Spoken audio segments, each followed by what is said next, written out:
Astaghfirullah. Assalamualaikum warahmatullahi wabarakatuh. Alhamdulillah wassalatu wassalamu ala Rasulillah wa ala alihi wa sahbihi wa mawalah wa la hawla wa la quwata illa billahi wa ba'd. Alhamdulillah, di siang ini kembali kita bisa duduk untuk bertalabul ilmi, meneruskan kajian kita masih membahas kitab Tauhid, dan kita masuk pada bab ke-36, Ma Ja'a fir Riya. Bab yang menjelaskan tentang dalil-dalil baik dari Al-Quran atau Sunnah Nabi SAW yang berkenaan dengan bahaya riya.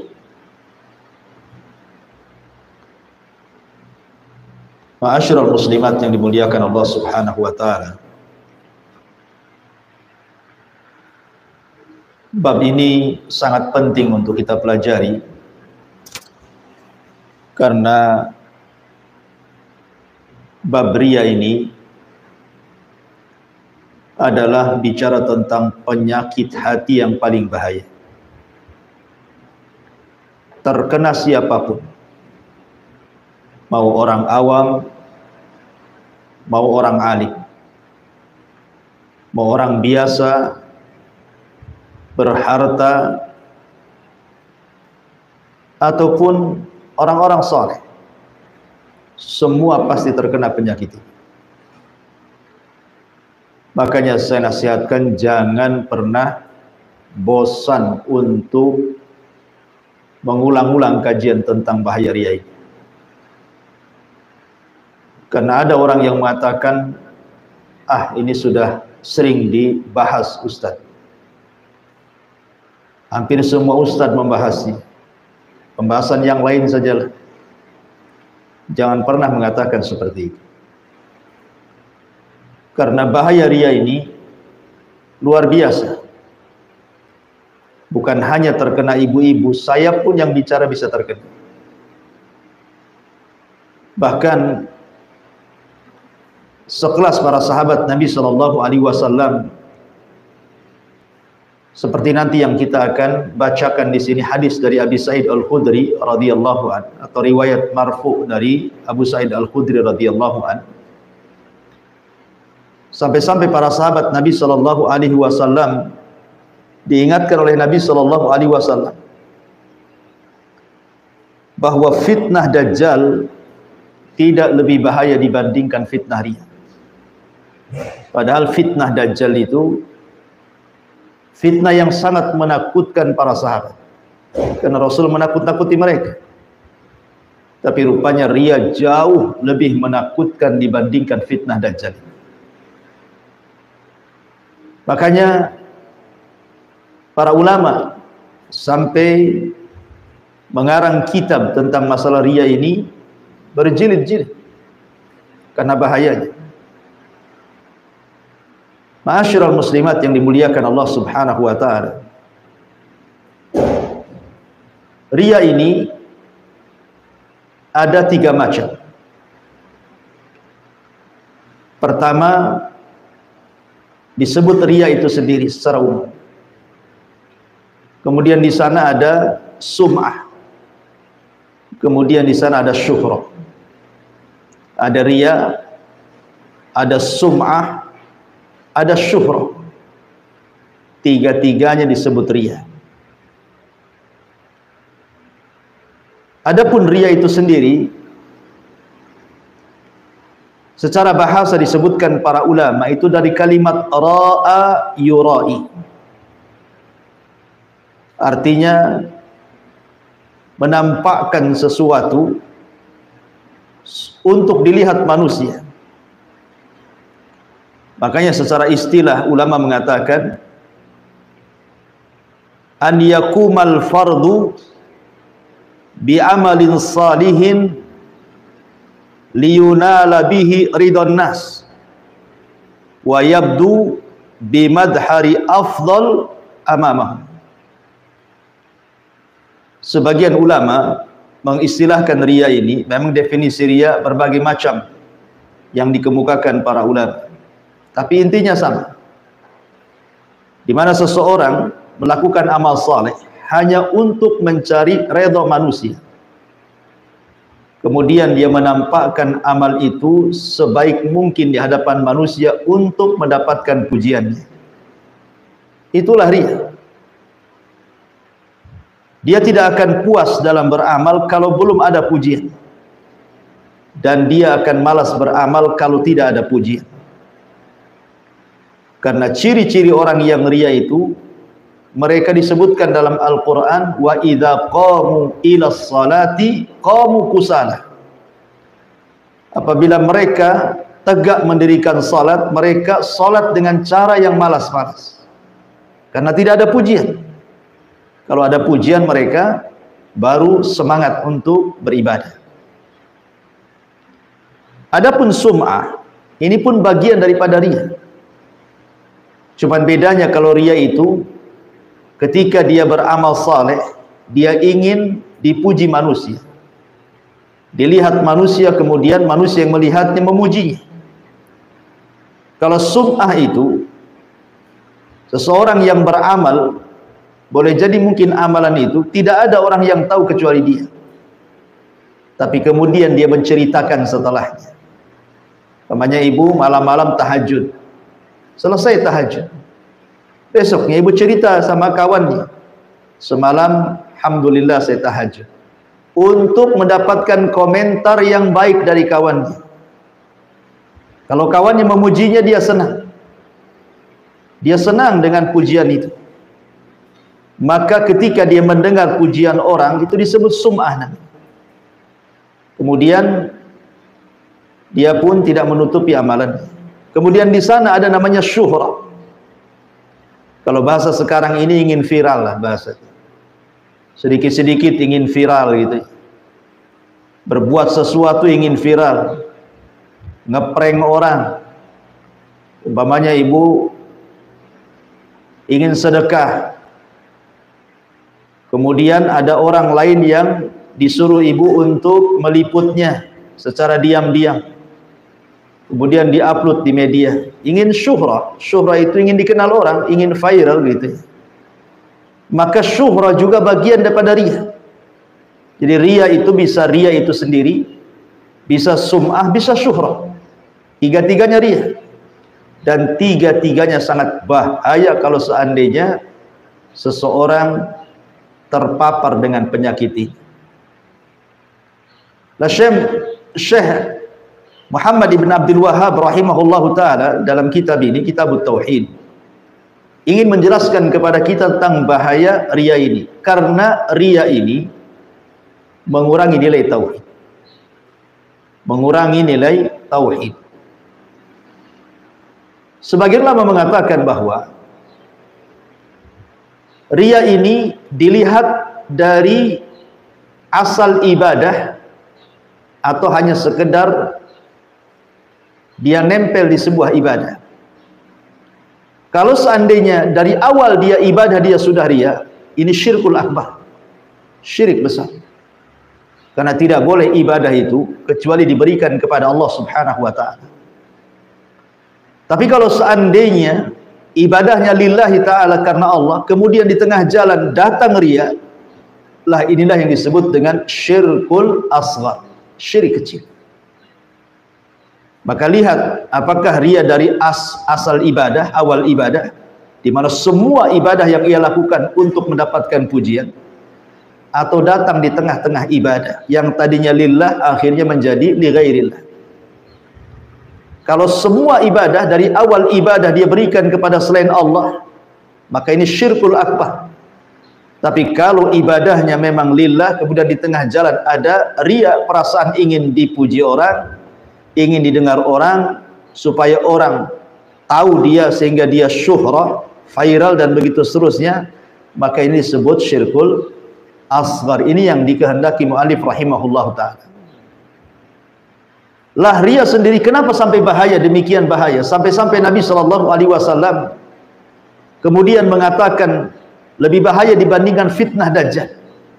Dajjal itu sudah bahaya, karena Dajjal ini walaupun keluarnya hanya 40 hari, tetapi bisa memfitnah ribuan jiwa, tidak ada yang tahu jumlahnya kecuali Allah. Terfitnah.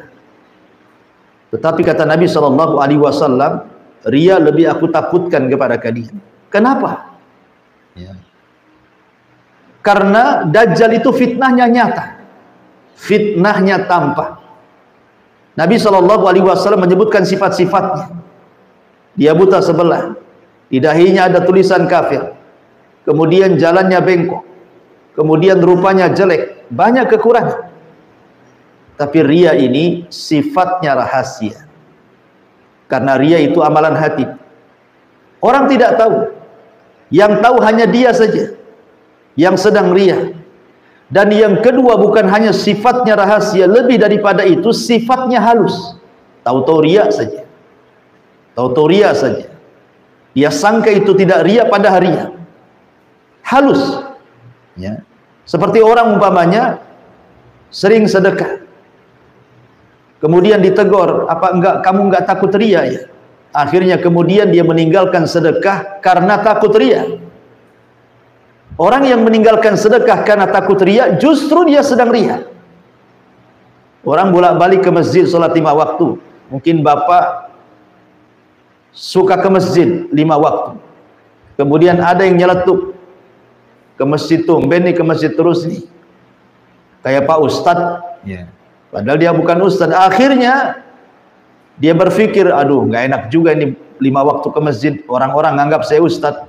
Akhirnya dikurangi sholatnya, yang biasanya 5 waktu jadilah 2 waktu, karena takut dipanggil Pak Ustadz.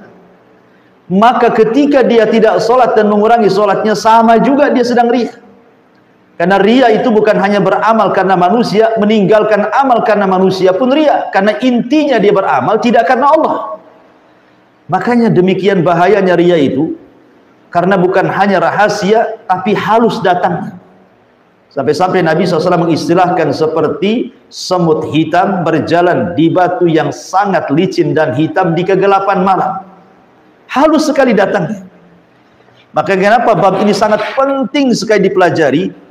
Karena bab ini sangat bahaya sekali bagi akidah dan juga tauhid seorang muslim. Karena bagaimanapun kita juga harus paham apa-apa yang bisa mengotori tauhid, Bu ya. Belajar tauhid penting, memupuk tauhid penting, tetapi kita juga harus paham bahwa ada penyakit-penyakit tauhid yang bisa mengurangi tauhid. Seperti umpamanya, saya contohkan, ibu nanam pohon, tidak cukup disiramkan, Bu. Lihat orang-orang yang nanam padi itu, apa cukup dipupuk saja? Kan tidak. Harus ada juga penyemprot hamanya kan, Bu, supaya padi itu bukan hanya dia sehat dengan cara dipupuk, tapi dengan disemprot hamanya juga, padi itu menjadi lebih sehat lagi. Tauhid itu bukan hanya sekedar dipupuk saja, tapi juga kita berusaha untuk menghindari penyakit-penyakit tauhid yang bisa menjadikan kurangnya nilai tauhid kita di hadapan Allah Subhanahu wa ta'ala. Ma'asyiral muslimat yang dimuliakan Allah Subhanahu wa ta'ala. Allah Subhanahu wa ta'ala berfirman di sini, mu'alif rahimahullahu ta'ala mencantumkan surah Al-Kahfi ayat 110. Qul innama ana basyarun mithlukum yuha ilayya annama ilahukum ilahu wahid faman kana yarju liqa'a rabbih falyamal amalan salihan wa la yusyrik bi'ibadati rabbih ahada.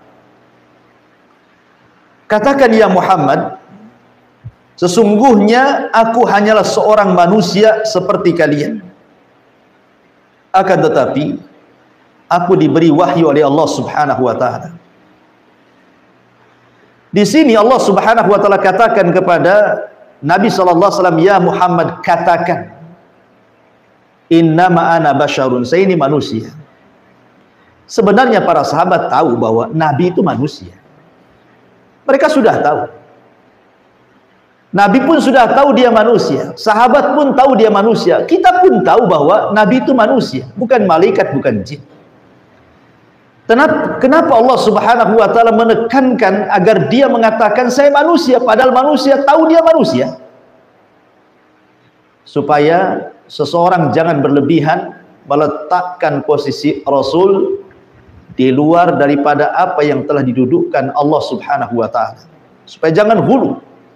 Makanya dalam syahadat itu ada kalimat abduhu wa rasul, bahwa dia itu hamba Allah dan Rasulnya. Hamba fala yu'bad, jangan disembah. Wa rasulun fala yukadzab, jangan didustakan, karena dia Rasul. Kita tetap menghargai, memuliakan, menghormati, tidak boleh menghina, tidak boleh melecehkan Rasul. Tetapi kita tidak boleh melebih-lebihkan di atas apa yang Allah sudah letakkan bagi Nabi SAW. Karena ada sebagian manusia terlalu ekstrim. Di zaman Rasul saja ada orang yang mengatakan Masya Allah wa syi'ta, atas kehendak Allah dan engkau wahai Rasul. Rasul marah dan mengatakan Masya Allah wahda, jangan katakan atas kehendak Allah dan kamu, cukup katakan atas kehendak Allah saja. Rasul takut kalau dia disejajarkan dengan Allah Subhanahu wa taala. Makanya kemudian di sini dikatakan innama ana basyarun mithlukum, saya adalah manusia seperti kalian. Diwahyukan kepada saya, innama ana ilahukum ilahu wahid, sesungguhnya saya adalah Tuhan yang satu untuk kalian, sesembahan yang satu untuk kalian. Faman kana yarju liqa'a rabbih falyamal amalan salihan wa la yusyrik bi ibadati rabbih ahada.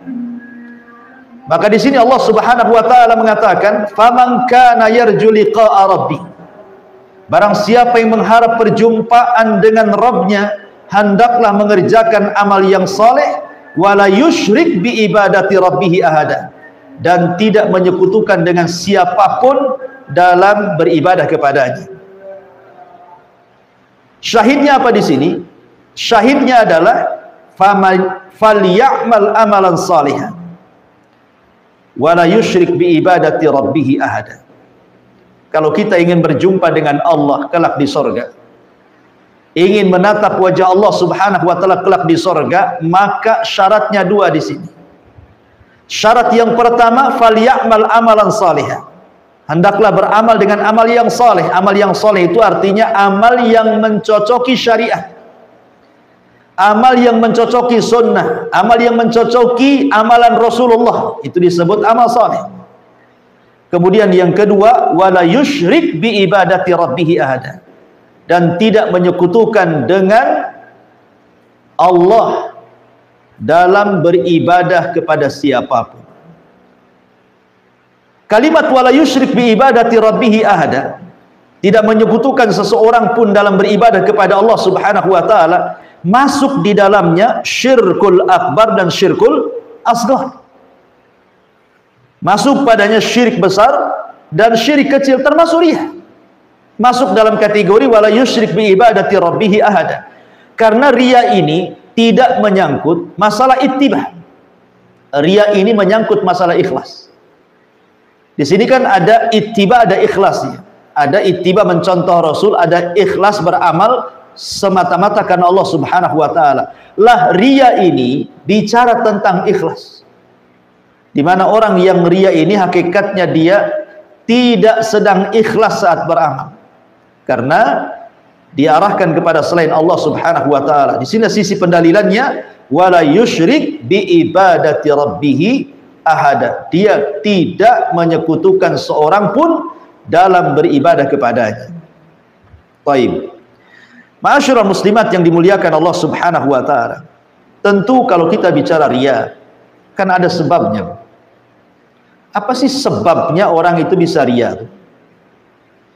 Ulama mengatakan bahwa di antara sebab riya adalah ladzatul hamdi wassana'i, lezatnya pujian dan juga merasa lezatnya sanjungan.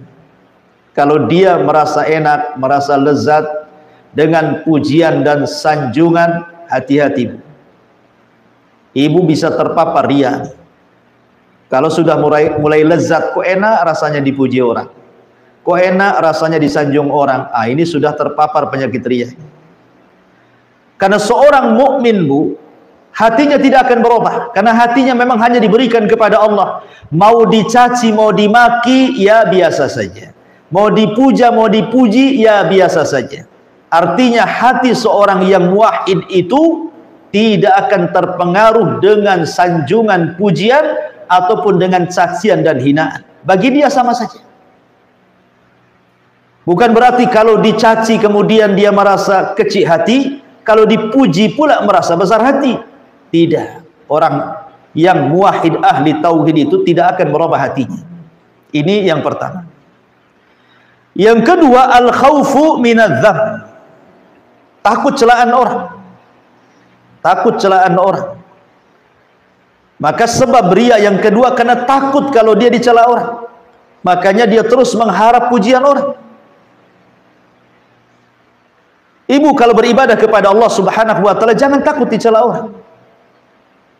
Karena kalau kita dalam rangka beribadah kepada Allah Subhanahu wa taala untuk mencari keridhaan manusia, tidak akan dapat keridhaan manusia selamanya. Karena ridhon nas ghayatun la tuhsa. Ridha manusia itu sesuatu yang mustahil didapat. Makanya jangan takut celaan, teruslah beramal lillahi ta'ala, karena Allah Subhanahu wa ta'ala. Kemudian juga di antara sebabnya adalah hubbul jah, cinta kedudukan, cinta kehormatan. Ketika seseorang kemudian mulai cinta kedudukan, cinta kehormatan, cinta supaya ingin viral, ingin syuhrah, terkenal, ini hati-hati. Kalau orang sudah pengen terkenal, suka terkenal, ini juga sebab munculnya riya. Kemudian yang ketiga, an-nadharu ila ma yamlikuhul akharun wa tama'u fihi.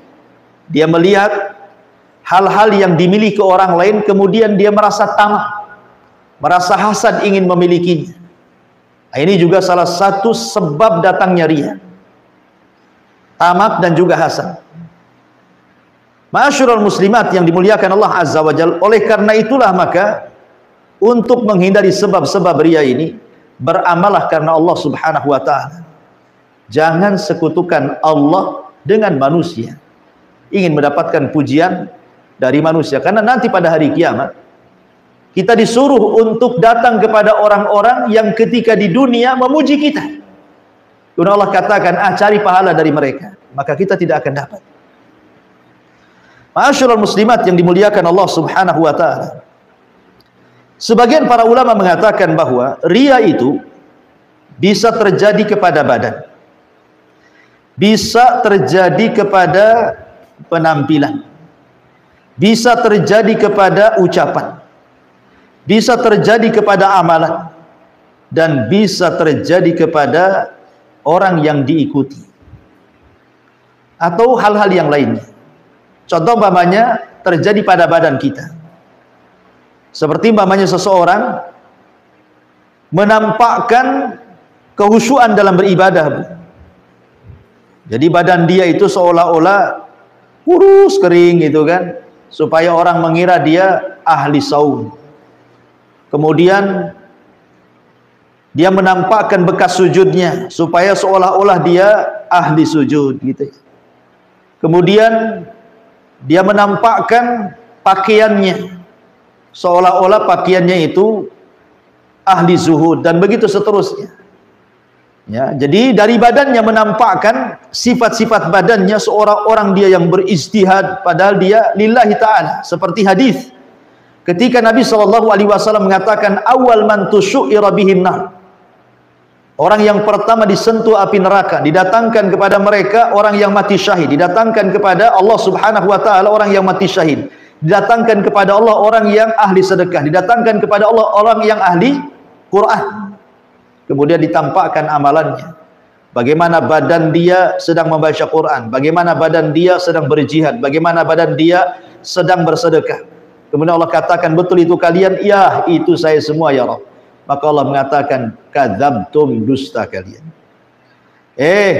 engkau mujahid, engkau berperang supaya orang mengatakan kau ini pahlawan. Engkau ahli sedekah, kau bersedekah supaya orang-orang menyangka engkau dermawan. Engkau yang punya ilmu dan pakar Quran, kau melakukan supaya orang menganggap engkau ini qari, seorang pakar Quran. Kemudian yang kedua, dalam penampilan. Saya katakan tadi, ya kurang lebih badan dengan penampilan. Jadi penampilannya kusut, ya kan? Dan begitu seterusnya supaya orang menganggap dia zuhud dan lain sebagainya. Termasuk juga riya bil qaul, dengan ucapan. Ya, riya dengan ucapan. Umpamanya dia mungkin seorang dai, seorang ustadz yang berceramah gitu kan. Jadi ucapannya itu, ceramahnya itu bukan untuk mengingatkan manusia supaya orang menganggap dia ustadz saja. Ya, jadi hati-hati ini, kalau ustadz saja bisa kena riya, apalagi ibu-ibu yang bukan ustadz gitu maksudnya.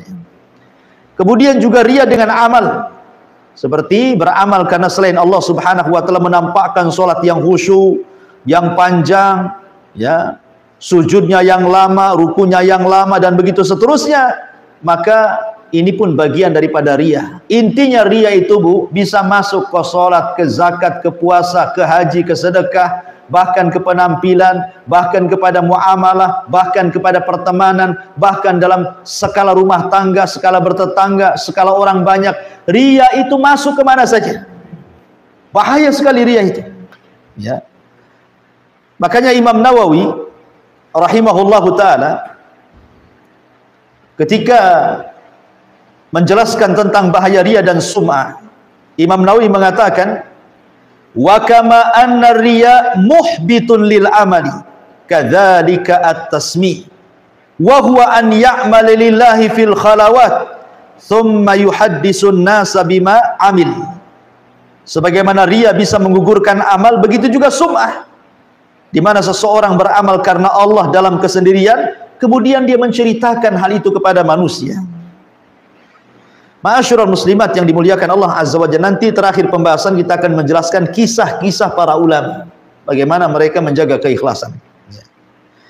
Kemudian di sini mu'alif rahimahullahu ta'ala menyebutkan dua riwayat. Pertama riwayat Imam Muslim, hadis marfu dari Abu Hurairah radhiyallahu an, Nabi sallallahu, Allah Subhanahu wa taala berfirman, ana aghna syuraka anisyirki man amila amalan asyraka ma'iya fihi ghairihi taraktuhu wa syirkah. Allah Subhanahu wa taala berfirman dalam hadis kursi, berarti hadis kursi ini adalah hadis yang redaksinya ada yang mengatakan dari Allah dan juga ucapannya dari Allah. Ada yang mengatakan redaksinya dari Nabi tetapi ucapannya dari Allah Subhanahu wa taala. Tetapi tentu dibedakan hadis kursi dengan Al-Quran. Yang menjadi kekhususan Al-Quran tidak ada dalam hadis kursi. Seperti kalau baca Quran, sebagian ulama harus berwudu, hadis kursi tidak. Seperti dalam sholat, kita membaca Al-Quran, tapi tidak boleh membaca hadis kursi. Ya, dan begitu seterusnya. Kalau Quran kan diibadahi bacaannya, tetapi hadis kursi tidak. Kecuali kalau dia mempelajarinya dapat pahala. Tapi kalau dibaca saja, tidak seperti Quran, satu huruf dapat 10 pahala. Lah Allah Subhanahu wa taala berfirman dalam hadis kursi, ana aghna, aku tidaklah butuh asyuraka, dengan sekutu-sekutu yang lainnya. Kalimat aghna dalam bahasa Arab itu disebut ismu tafdil. Isim tafdil. Isim tafdil itu artinya isim yang berkonotasi atau yang memiliki makna berlebihan. Artinya ketika Allah mengatakan aghna, saya tidak butuh dengan sekutu-sekutu yang lainnya. Ana agna syuraka anisyirki. Kalimat agna menunjukkan bahwa Allah adalah ghaniyun. Dia zat satu-satunya, zat yang maha kaya, yang tidak berhajat kepada siapapun. Beda dengan kita makhluk yang lemah, berhajat kepada Allah. Allah tidak berhajat kepada siapapun. Dia adalah somad. Qul huwallahu ahad, Allahus somad. Tempat bergantung semua makhluknya.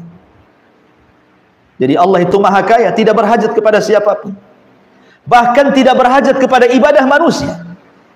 Sebab kalau seandainya satu dunia kufur, tidak mengurangi kekuasaan Allah. Sebagaimana ketika satu dunia beriman tidak menambah kekuasaan Allah. Karena dia aghna, maha kaya, tidak berhajat kepada siapapun. Ana aghna syuraka ani syirki. Aku tidaklah butuh dengan sekutu-sekutu yang lainnya. Man amila amalan asyraka ma'i fihi ghairi taraktuhu wa syirkah. Barang siapa yang berbuat sesuatu yang tercampur dengan perbuatan menyekutukanku dengan selainku, maka aku akan meninggalkannya, maksudnya amalannya, wa syirkahu, dan kesyirikannya. Amalannya ditinggalkan, juga kesyirikannya ditinggalkan. Artinya dia termasuk orang yang rugi. Persis seperti firman Allah Subhanahu wa taala, la in asyrakta la yahbatanna amaluka wa la takunanna minal khasirin. Kalau engkau melakukan kesyirikan, hancur lebur amalanmu dan engkau termasuk orang yang rugi. Kenapa rugi? Karena Allah mengatakan dalam hadis qudsi, taraktuhu wa syirkahu. Kutinggalkan amalannya dan kutinggalkan juga kesyirikannya. Rugi dia. Ya, amilatun nasibah tasla naran hamiyah. Dia beramal dengan amalan yang melelahkan, menghabiskan waktu dan biaya. Rupanya di akhirat masuk neraka. Kenapa? Karena dia beramal bukan karena Allah. Beramal diberikan kepada selain Allah Subhanahu wa ta'ala. Kemudian hadis yang terakhir, hadis yang dikeluarkan Imam Ahmad, meriwayatkan dari hadis marfu sampai kepada Rasul dari Abu Sa'id Al-Khudri radhiyallahu an. Rasul mengatakan, ala ukhbirukum bima huwa akhwafu alaikum indi minal masihid dajjal. Qalu bala ya Rasulullah. Qala asyirkul khafi, yakumur rajulu fayusalli fayuzayyinu salatahu lima yara min nadhari rajul. Nabi SAW di sini bersabda kepada para sahabatnya, maukah kalian aku beritahu sesuatu yang lebih aku khawatirkan daripada Al-Masih Ad-Dajjal? Disebut Masih, ada yang mengatakan karena dia mamsuhul ain. Mata Dajjal itu separuhnya buta, makanya buta sebelah, disebut a'war. Ada yang mengatakan Al-Masih itu li sur'ati, karena apa, sur'ah, karena cepat dia melangkah mengelilingi dunia dengan sangat cepat. Ya, karena li sur'atihi, karena cepatnya dalam hitungan 40 hari dia bisa mengelilingi dunia, kutubnya dan daerah normalnya dalam 4 hari, 40 hari. Menunjukkan bahwa Dajjal diberikan kemampuan oleh Allah Subhanahu wa ta'ala untuk memfitnah manusia. Kata Nabi SAW, maukah kalian aku beritahu sesuatu yang lebih aku khawatirkan daripada Al-Masih Dajjal? Kenapa Rasul mengatakan seperti itu? Bukankah Al-Masih Dajjal ada sesuatu yang ditakutkan manusia sampai kita juga setiap sholat itu kan berlindung, Bu. Allahumma inni a'udzubika min adzabil qabri wa min adzabi jahannam wa min fitnati al-mahya wal mamat wa min fitnati syarri Masih Dajjal. Setiap sholat kita berlindung dari Dajjal ini, karena bahayanya besar. Tapi rupanya Nabi SAW mengatakan bukan fitnah Dajjal yang dikhawatirkan Nabi SAW. Sehingga para sahabat menjawab, tentu wahai Rasul, fitnah apa itu yang lebih menakutkan dibandingkan Dajjal? Maka Rasul mengatakan syirkul khafi, syirik yang sifatnya rahasia. Ya. Dari sini kata para ulama, ada yang membagi syirik itu menjadi 3. Yang pertama syirkul akbar, ya. Yang kedua syirkul asghar, yang merupakan riya. Yang ketiga syirkul khafi. Ada ulama membagi syirik itu kepada 3. Ada syirik besar, ada syirik kecil maksudnya riya, ada syirkul khafi. Syirkul khafi ini bisa masuk pada syirkul akbar, bisa masuk pada syirkul asghar. Tapi konteks dalam pendalilan mu'alif rahimahullah dalam kitab tauhid ini, maksudnya di sini syirkul khafi di sini maksudnya adalah yang masuk pada kategori syirkul asghar yang kita sedang bahas, penyakit riya. Kemudian Nabi SAW mencontohkan apa itu syirkul khafi. Tatkala seseorang berdiri mengerjakan sholat, ketika ada orang lain menyaksikannya, maka dia lantas membagus-baguskan sholatnya. Ketika dia sedang sholat, Tiba-tiba dia memperpanjang bacaannya, memperpanjang sujudnya, memperpanjang berdiri dan rukunya supaya dipuji orang. Itulah syirkul khafi. Kenapa disebut khafi? Karena riya itu adalah amal hati. Ya. Riya itu penyakit hati, bukan penyakit badan. Jadi hatinya yang riya, karena kesannya ada orang sholat itu nampaknya khusyuk, dia tidak tahu kalau hatinya itu supaya dilihat manusia. Nampak orang baca Quran itu Masya Allah lezatnya, kita tidak tahu yang sedang membaca itu rupanya sedang riya. Ada yang sok-sok amanah buat laporan gitu ya. Kita buat laporan keuangan, nanti disangka tidak amanah. Rupanya dalam hatinya ada riya supaya dia orang yang amanah. Seperti itu ya. Jadi setan ini pandai, dia masuk kepada bab-bab yang merupakan kebaikan. Amanah kebaikan, sholat kebaikan, baca Quran kebaikan. Tapi setan masuk di situ. Jadi setan itu tidak menyuruh kepada kejahatan, buatlah kau zina, buatlah kau minum khamr, buatlah kau berdusta, buatlah kau gibah. Tidak, kadang-kadang setan juga menyuruh sholat kamu yang baik, puasa kamu yang baik, zakat kamu yang baik, jadilah kau yang amanah. Kemudian masuk pula dia di sholat, di zakat, di puasa, di amanah, supaya amalannya dipalingkan kepada selain Allah subhanahu wa ta'ala. Na'udzubillah. Ya. Ma'asyiral muslimat yang dimuliakan Allah subhanahu wa ta'ala. Inilah bahayanya riya. Di dalam Al-Quranul Karim, lihat bagaimana Allah subhanahu wa ta'ala menjelaskan begitu bahayanya riya itu.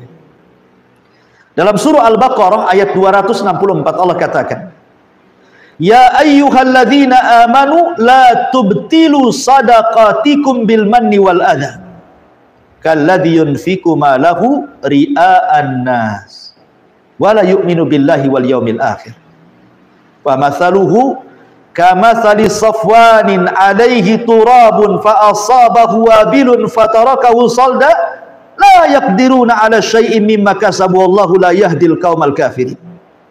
Wahai orang-orang yang beriman, janganlah kamu merusak sedekahmu dengan menyebut-nyebutnya dan menyakiti perasaan penerimanya, seperti orang-orang yang menginfakkan hartanya karena pamer kepada manusia dan dia tidak beriman dengan Allah dan hari akhir. Perumpamaannya kata Allah, orang itu seperti batu yang licin yang di atasnya ada debu, kemudian debu itu ditimpa hujan lebat, maka tinggallah batu itu licin lagi. Mereka tidak memperoleh satu apapun dari apa yang mereka kerjakan, dan Allah tidak memberi petunjuk kepada orang-orang kafir. Lihat bahaya riya, gugur amal. Gugur amal. Kalaupun yang riya dalam bentuk syirkul asghar tetap menggugurkan amal, walaupun tidak mengeluarkan dari Islam. Karena bedanya syirik besar dengan syirik kecil. Kalau syirik besar mengeluarkan dari Islam, kalau syirik kecil tidak mengeluarkan dari Islam. Kalau syirik besar mengekalkan pelakunya di neraka, kalau syirik kecil tidak mengekalkan pelakunya di neraka. Kalau syirik besar menghapuskan seluruh amalan dia di dunia sehingga dia mati kafir. Tapi syirkul asghar adalah menghapuskan amalan yang ditempelinya saja. Syirik besar menjadikan orangnya kafir, syirik kecil tidak menjadikan orangnya kafir. Tapi walaupun demikian, orang yang beramal karena riya hapus amalan yang dikerjakannya, dan dia masuk pada dosa besar. Bahkan dibandingkan dosa besar, masih besar orang yang melakukan riya dosanya. Ya. Jadi di sini Allah Subhanahu wa taala perumpamakan bahwa orang yang melakukan riya itu seperti orang meletakkan debu yang merupakan pahala, diletakkan di batu licin, tiba-tiba kemudian datang hujan, dihampasnya pahala itu yang merupakan debu itu, kemudian tetaplah batu itu licin, nggak dapat apa-apa. Ya. Na'udzubillah. Ini satu ayat dalam Al-Baqarah 264. Kemudian dalam surah Al-Qalam ayat 42 Allah mengatakan, Yauma yakshifu an saqin wa yud'auna ila sujudi fala yastati'un. Pada hari betis disingkapkan dan mereka dipanggil untuk sujud, mereka pun tidak kuasa untuk sujud. Ayat ini ditafsirkan oleh sebuah hadis namanya tafsir hadis, tafsir ayat dengan hadis. Sebaik-baik tafsir ayat dengan ayat, tapi di sana ada tafsir ayat dengan hadis. Dari Abi Sa'id Al-Khudri radhiyallahu anhu, dia mengatakan, aku mendengar Nabi sallallahu alaihi wasallam bersabda, yakshifu rabbuna an saqihi fayasjudu lahu kullu mu'minin wa mu'minatin wa yabqa man kana yasjudu fid dunya riya'an wa sum'atan fayadhhab liyasjuda fayauda dhahrahu tabaqan wahidan. Dari Abu Sa'id Al-Khudri, dia mengatakan bahwa Nabi pernah bersabda, pada hari kiamat Allah akan menyingkapkan betisnya sebagian kekuasaannya, maka bersujudlah kepadanya semua orang mukmin laki-laki dan perempuan, dan tinggallah orang-orang yang dahulunya ketika di dunia sujud karena riya dan pamer. Mereka berupaya untuk melakukan sujud, tetapi punggungnya kembali berbalik menjadi tegak dan tidak bisa sujud kepada Allah Azza wa Jalla. Kenapa? Karena di dunia dia tidak sujud kepada Allah. Ketika dia riya tidak dalam rangka untuk Allah, ketika dia sholat itu sujud dia bukan karena Allah, karena ingin dipuji orang, oh sholatnya bagus, sholatnya khusyuk. Ketika di dunia dia tidak sedang sujud kepada Allah, maka di akhirat diharamkan dia sujud kepada Allah Subhanahu wa taala. Lihat bagaimana bahayanya riya dalam surah Al-Qalam ayat 42. Kemudian juga Nabi sallallahu alaihi wasallam, tadi sudah saya singgung hadis tentang awwalun nas yuqdalahum yaumal qiyamah. Orang yang tiga manusia yang pertama kali akan dihisab di hadapan Allah Azza wa Jalla. Bahkan yang pertama kali disentuh api neraka, orang yang mati syahid karena riya, orang yang bersedekah karena riya, orang yang mempelajari Quran karena riya. Mereka awal man tusyu'ira bihin nar, orang yang pertama kali disentuh api neraka. Kemudian Nabi SAW mengatakan, man ra'a ra'allahu bi, wa man samma'a samma'allahu bi.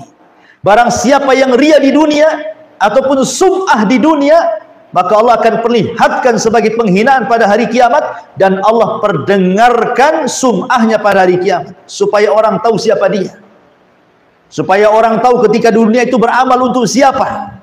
Allah permalukan di hadapan manusia kelak pada hari kiamat. Naudzubillah. Ya. Ma'asyiral muslimat yang dimuliakan Allah Subhanahu wa taala. Bashir Ibnu Aqrabah Al-Juhani, dia mengatakan, mendengar sabda Nabi sallallahu alaihi wasallam, man qama bi khutbatin la yultamasu biha illa riya'an wa sum'atan auqafahu Allahu azza wa jal yaumal qiyamah mauqifar riya'in wa sum'atin. Siapa yang berdiri berkhutbah, ini seorang ustaz, seorang dai, seorang kiai, ketika dia berkhutbah tidak mencari sesuatu kecuali karena riya dan sum'ah. Turun dari khutbah, gimana tadi ceramah saya, bagus tidak? Ya, gimana pembahasannya, bagus tidak? Apa yang kurang dari saya? Maka Allah nanti pada hari kiamat akan diberdirikan orang ini dalam kondisi ditampakkan riya dan sum'ahnya di hadapan para pengikutnya, dipermalukan oleh Allah Subhanahu wa taala. Naudzubillah. Ya. Ma'asyiral muslimat yang dimuliakan Allah Subhanahu wa taala. Lalu apa sih alamat-alamat orang ini bahwa dia itu terkena riya? Yang pertama, alamat yang jelas bahwa dia terkena riya adalah al-kasal, malas, Bu. Orang yang riya itu pemalas.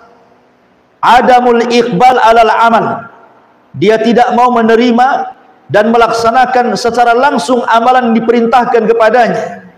Bal wal imtina anil amali fi sirri, bahkan dia tidak mau mengamalkan sesuatu dari amalan dalam kondisi tidak ada yang melihat. Jadi sudah malas, tidak menerima perintah. Kalaupun dia beramal harus di depan orang, kalau tidak ada orang dia pun tidak beramal. Kalau ada ciri-ciri ini pada ibu, hati-hati Bu, ibu terpapar riya. Kalau ibu tahajud kemudian malas, ya, tiba-tiba kemudian duha karena di rumah kawannya, ibu semangat duha, ya, karena ada di rumah kawannya, supaya kawannya, oh nampak si ibu ini alim nih, tukang sholat duha gitu. Tapi kalau malam malas dia bangun, hati-hati itu riya, ya. Kemudian alan naqid al-qiyam binasyatin zaid bisyaklin alani. Kalau tadi malas beribadah, kecuali karena dilihat manusia. Sebaliknya ada orang yang semangat ibadah. Semangat ibadah tetapi karena ingin dilihat orang. Ya, yang satu malas, yang satu semangat gitu ya. Itu dua-duanya ria. Dua-duanya ria. Dan itu sifatnya murai, orang-orang yang ria. Karena orang yang ria itu pasti terikat dengan pujian. Kalau ada pujian semangat, kalau tidak ada pujian tidak bersemangat. Itulah orang yang ria. Ma'asyiral muslimat yang dimuliakan Allah, bagaimana cara obatnya supaya kita tidak ria? Pertama nih Bu, perbanyak belajar. Kemudian kuatkan akidah dan tauhid Ibu. Karena hanya belajar dan menguatkan tauhid inilah yang bisa menangkal dari penyakit ria. Semakin kuat ilmunya, pengetahuannya, insya Allah kita bisa menangkal ria. Yang kedua, berusaha untuk ikhlas. Ya, ikhlaskan dalam setiap amal, letakkan ikhlas dalam hati. Pujian dengan cacian sama saja. Coba belajar seperti itu, insya Allah terlepas daripada ria. Yang ketiga, hindari pujian orang.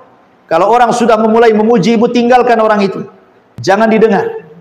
Ya. Nanti ada kisahnya. Ya. Kemudian yang keempat, cobalah obati ria dengan cara berusaha berdoa kepada Allah Subhanahu wa taala agar Allah menjauhkan Ibu dari ria, dan juga kenali azamatullah, keagungan Allah Subhanahu wa taala, bahwa kita diciptakan oleh Allah dan harus beribadah kepada Allah. Allah yang ngasih rizki, Allah yang ngasih nikmat. Jangan kemudian kita beribadah kepada selain Allah. Dan teruslah Ibu mempelajari tentang bahaya ria, akibat-akibatnya, kemudian juga apa hukumannya di dunia dan di akhirat, supaya makin takut dan tidak melakukan ria. Dan hukum ria sendiri dalam Islam bisa masuk pada syirkul asghar, bisa masuk pada syirkul akbar, tergantung riaknya dari awal ataukah dari tengah. Wallahu a'lam. Taib Ibu yang dimuliakan Allah Subhanahu wa taala, kita masuk pada kisah-kisah yang menarik yang kita akan bisa petik pelajaran dari kisah-kisah para ulama, bagaimana mereka menghindarkan diri dari riya dan berusaha untuk ikhlas. Pertama, dahulu ada seseorang yang bernama Abdurrahman ibnu Abi Layla. Abdurrahman ibn Abi Layla. Abdurrahman ibn Abi Layla ini yusalli fi baitihi. Dia salat sunnah di rumahnya. Fa idza sya'ara bi ahadin qata'a salatan nafilati wa nama ala firashihi. Subhanallah. Jadi kalau Abdurrahman ibn Abi Layla ini sedang sholat Bu, kemudian terasa nih akan ada orang yang datang, dan takut kalau seandainya ibadahnya diketahui, langsung dia batalkan sholat sunnahnya, kemudian pura-pura tidur Bu. Ka'annahu naim, seolah-olah dia tidur. Kemudian orang-orang pun tidak tahu kalau dia orang yang rajin melaksanakan sunnah malam. Ya. Kenapa dilakukan seperti itu? Supaya jangan sampai kemudian membuka pintu ria gitu. Oh, kalau ibu kan enggak Bu ya. Ketika ibu sholat makin datang orang, makin dikencangkan sholatnya Bu ya. Nah, yang pertama. Yang kedua, disebutkan bahwa seorang laki-laki yuqalu lahu Hamzah ibn Dihqan. Ada orang namanya Hamzah ibn Dihqan rahimahullahu ta'ala. Dia datang kepada seorang ulama besar, ulama zuhud namanya Bishr al-Hafi al-Abid al-Zahid. Kemudian dia mengatakan, uhibbu an akhluwa ma'aka yauman. Kata Hamzah ibn Dihqan ini, wahai Imam Bishr al-Hafi, boleh enggak saya bersamamu walaupun satu malam? Bishr al-Hafi itu ma'ruf, orangnya memang zuhud, dipuji Imam Ahmad akhlaknya luar biasa. Jadi kata Bishr al-Hafi, ya enggak masalah kalau engkau ingin satu malam menginap di rumahku, enggak apa-apa. Karena Hamzah ibn Dihqan ini ingin, karena kan Bishr al-Hafi kan dikenal dengan zuhudnya, ibadahnya, dia ingin tahu gitu kehidupannya. Jadi dia mintalah, saya ingin nginep di rumahmu 1 malam, boleh enggak? Kata Bishr al-Hafi, ya boleh saja, silahkan gitu. Akhirnya ditentukan waktunya.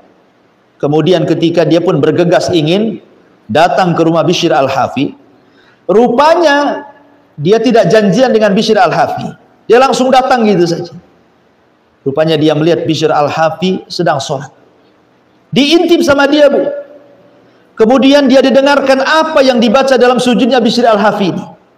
Rupanya Bishr al-Hafi mengatakan dalam sujudnya, Allahumma innaka ta'lam fauqa arsyika anna adama syuhrati ahabbu ilayya min syarafi. Ya Allah, sesungguhnya engkau tahu di atas arasmu sana bahwa aku tidak suka dikenal orang, aku tidak suka terkenal viral, ya. Kemudian dia mengatakan, Allahumma innaka ta'lam fawqa arsyika annal faqru ahabbu ilayya minal ghani. Ya Allah, engkau tahu bahwa kefakiran lebih aku cintai dibandingkan kekayaan. Allahumma innaka ta'lam fawqa arsyika anni la awtara ala hubbik, la awthara ala hubbika syai'a. Ya Allah, kau tahu tentang diriku bahwa aku tidak suka ada orang yang kemudian memuji kepadaku berlebih-lebihan. Jadi Bishr al-Hafi ini berdoa kepada Allah Subhanahu wa taala karena dia akan berjumpa dengan orang. Dia khawatir penyakit-penyakit riya itu datang kepadanya. Rupanya doa-doanya didengar oleh siapa? Hamzah ibn Dihqan ini di balik rumahnya. Kemudian tiba-tiba Hamzah ibn Dihqan ini menangis melihat keikhlasan Bishr al-Hafi yang luar biasa gitu ya. Tidak mau dia dilihat orang ibadahnya, dia tidak suka dengan syuhrah viral, tidak suka. Subhanallah. Ya, sekarang subhanallah, saya atau mungkin ustadz-ustadz yang lain ya, terkadang kita ini mudah terkena penyakit ria yang namanya syuhrah ini.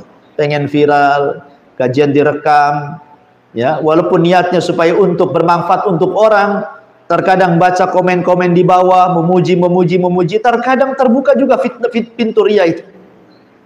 Kalau sekelas Nabi saja takut dengan ria dibandingkan fitnah Dajjal. Kalau sekelas para sahabat takut dengan ria daripada fitnah Dajjal, apalagi kita, Bu. Ya. Makanya bagaimana kemudian ulama mencontohkan kepada kita untuk menutup pintu ria. Kemudian juga diriwayatkan dari A'mash rahimahullahu taala, seorang alim ulama dunia. A'mash itu dia mengatakan, kuntu inda Ibrahim an-Nakhai. Aku sedang berada di sisi Ibrahim an-Nakhai, wa huwa yaqra'u fil mushaf. Sementara Ibrahim an-Nakhai ini sedang membaca mushaf Al-Qur'an. Kemudian fasta'dzana alaihi rajulun. Tiba-tiba ada orang yang datang hendak meminta izin kepada Ibrahim an-Nakhai. Apa yang terjadi? Faghattal mushaf wa qala la yarani hadha anni aqra'u fihi kulla sa'atin. Tiba-tiba ketika ada orang ini langsung ditutup mushafnya. Langsung ditutup mushafnya supaya dia tidak tahu dia sedang baca Quran. Subhanallah. Ya. Jadi Ibrahim an-Nakhai ini sedang baca Quran, tiba-tiba kemudian datang orang, langsung disembunyikan Qurannya seolah-olah dia tidak sedang baca Quran. Padahal setiap jam dia baca Quran. Ada orang yang ikhlasnya kayak gini, Bu. Kalau kita sih, kalau bisa jangan baca Quran tak pakai mic, ya. Kalau bisa pakai mic, kalau listrik mati tak jadi ngaji dia. Ya, supaya orang tahu suaranya gitu. Kemudian juga dijelaskan ada seorang alim yang namanya Zainul Abidin, ma'ruf. Zainul Abidin ini salah satu cucu atau cicitnya Ali bin Abi Thalib radhiyallahu anhu.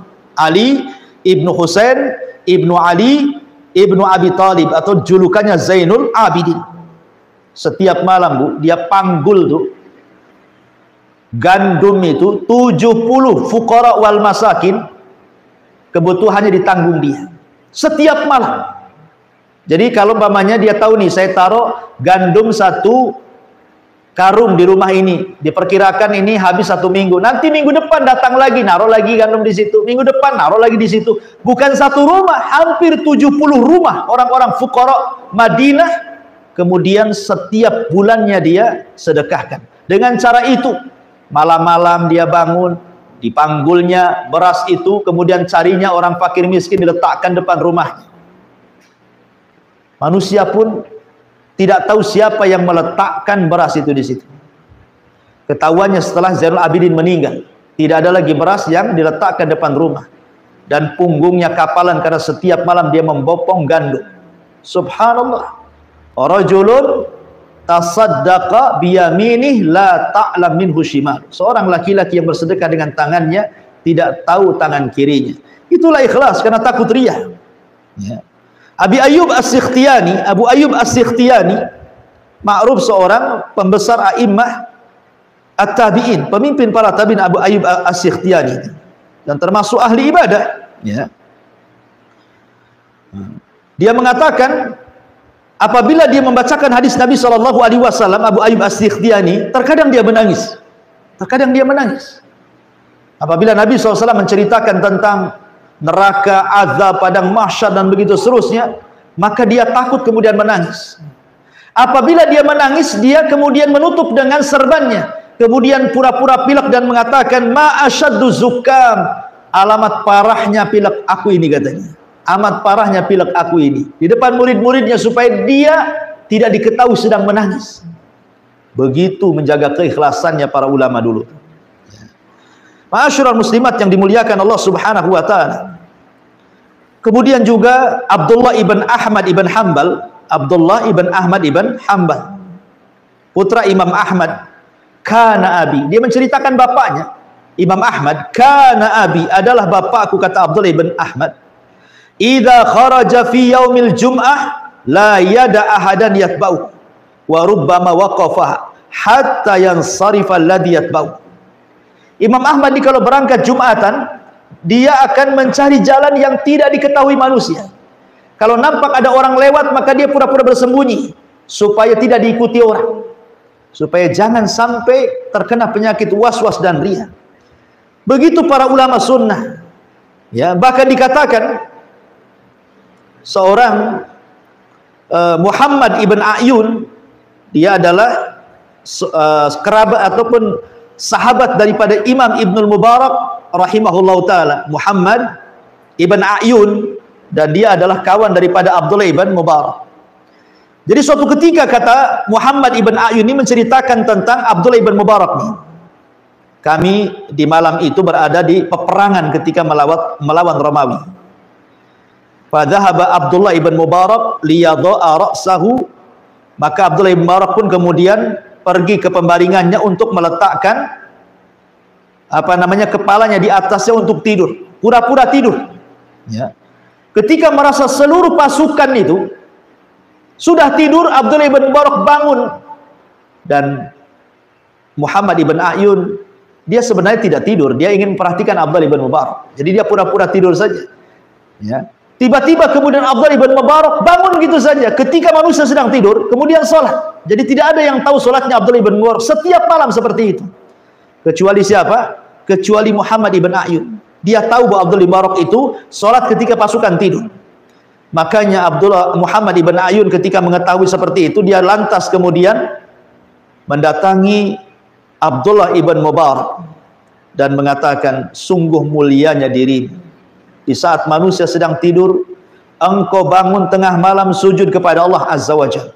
Ketika Abdullah ibn Mubarak ketahuan sholat malamnya, maka dia pun marah kepada Muhammad ibn A'yun dan tidak mau bicara lagi selamanya.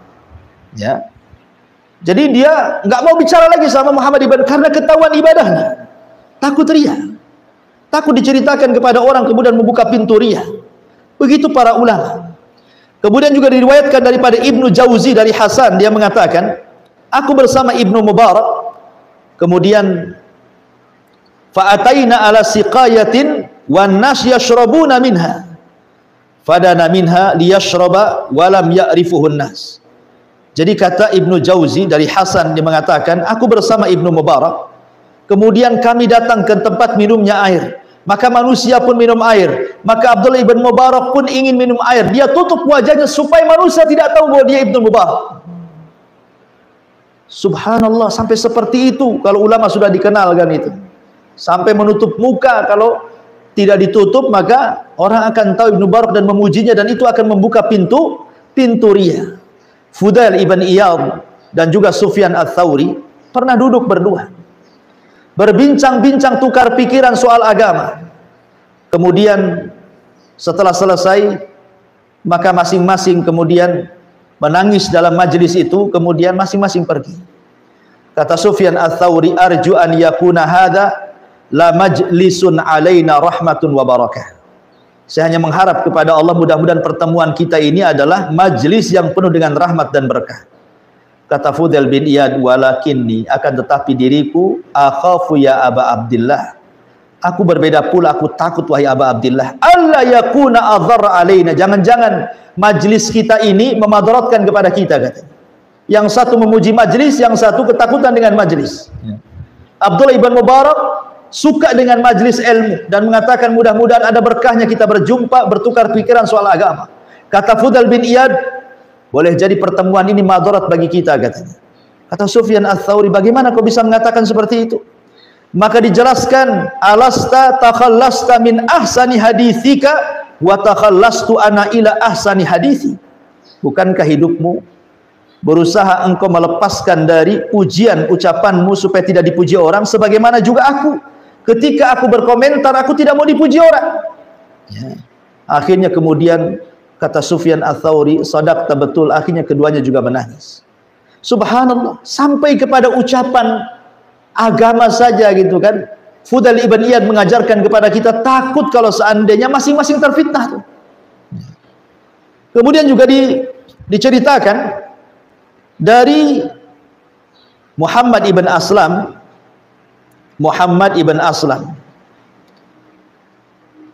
Jadi ada seseorang bercerita tentang Muhammad ibn Aslam dan mengatakan, aku lazamtu akthar min 20 sanatan. Aku sudah lama berkawan dengan Muhammad ibn Aslam ini.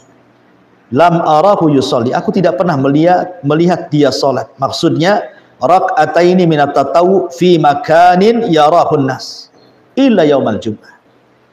Kata dia, demi Allah aku tidak pernah melihat Muhammad ibn Aslam ini selama aku berkawan 20 tahun dia salat di tempat keramaian manusia, salat sunnah 2 rakaat, kecuali hari Jumat.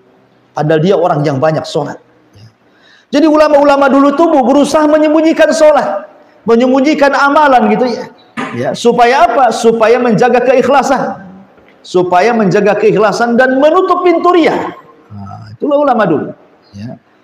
Ma'asyiral muslimat yang dimuliakan Allah Azza wa Jalla, inilah diantara kisah-kisah para ulama tentang menjaga keikhlasan, menutup riya. Karena sekali lagi riya ini penyakit yang bahaya, menimpa siapa saja, laki-laki, perempuan, anak-anak, orang dewasa, orang kaya, orang miskin, pejabat, rakyat, ulama, orang soleh, orang biasa, orang toleh, semua kena dengan penyakit riya ini. Dan riya ini bahaya karena menggugurkan amal. Oleh karena itulah maka berlindunglah kepada Allah seperti doa yang diajarkan oleh Rasulullah, Allahumma inni a'udzubika an nusyrika bika wa nahnu na'lam wa na'udzubika bima la na'lam. Ya Allah, kami berlindung kepadamu dari kesyirikan yang kita ketahui dan juga dari kesyirikan yang tidak kita ketahui. Wallahu a'lam bishawab. Ini yang bisa sampaikan Bu, karena juga sudah mendekati asar, tidak ada tanya jawab. Insyaallah kita lanjutkan di lain kesempatan. Subhanakallahumma bihamdika asyhadu an la ilaha illa anta astaghfiruka wa atubu ilaik. Allahu ta'ala alam. Assalamualaikum warahmatullahi wabarakatuh.